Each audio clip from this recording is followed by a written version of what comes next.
मित्रों, यह एक सवाल है कि अच्छे लोगों की मृत्यु जल्दी क्यों हो जाती है। अक्सर यह देखा जाता है कि अच्छे से और धर्म से चलने वाले लोगों की मृत्यु अक्सर जल्दी ही हो जाती है। शास्त्रों में तो बताया गया है कि कलयुग में लोगों की उम्र 30 साल ही रह जाएगी और कलयुग का अंत होते होते आपने यह भी सुना होगा कि भगवान अच्छे लोगों को जल्दी बुला लेते हैं।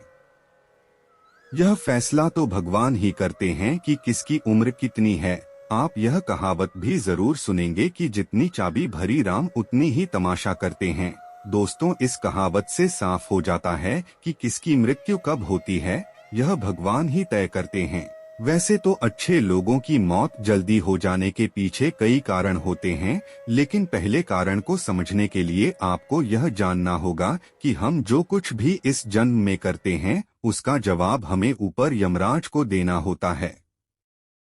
यदि उसका पाप का पलड़ा भारी होता है तो उसे नरक में तपस्या काटनी पड़ती है, और यदि पुण्य का पलड़ा भारी हो तो उसे स्वर्ग का सुख मिलता है। और यही चक्र कई युगों तक चलता रहता है, जब तक उसे मोक्ष की प्राप्ति नहीं होगी। इस मृत्यु लोक में हर कोई अपने छोटे से समय के लिए आता है।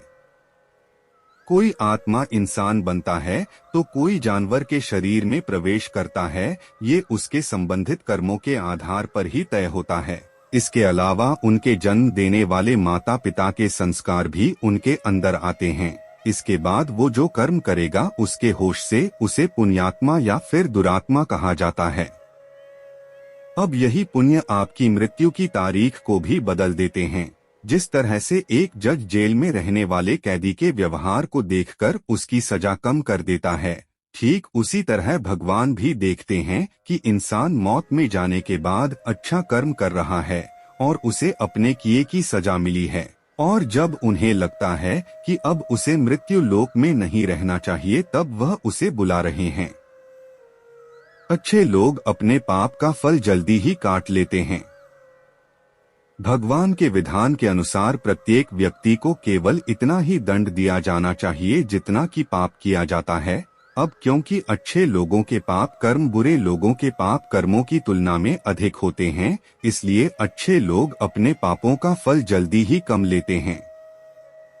हिंदू धर्म की मान्यता है कि भगवान हर अच्छे व्यक्ति को किसी न किसी उद्देश्य के साथ मृत्यु लोक में मान्यता देते हैं और भगवान का अपना अवतार लक्ष्यों में शामिल होता है।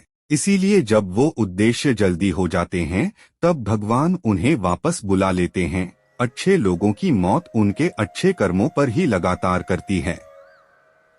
इसके अलावा आपको ये भी बताते हैं कि जो लोग ये कहते हैं कि मरने के बाद इंसान खाली हाथ जाता है, उन्हें जान लेना चाहिए कि 3 चीजें ऐसी हैं जो मरने के बाद भी उनके साथ जाती हैं।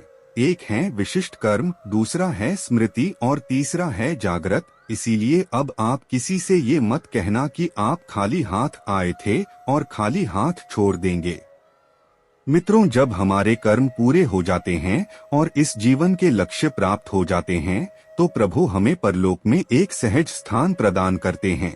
भगवान कृष्ण कहते हैं कि वास्तविक जीवन तब शुरू होता है जब यह भौतिक जीवन समाप्त हो जाता है। मित्रों, जो लोग सदाचारी होते हैं और जीवन में अच्छे कर्म किए होते हैं, वे वास्तव में विशेष होते हैं।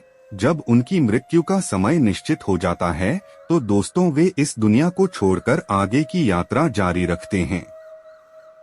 तो आपको यह जानकारी कैसी लगी, कमेंट बॉक्स में जय श्री कृष्णा लिखकर जरूर बताइए और हमारे चैनल को लाइक, शेयर और सब्सक्राइब करना न भूले।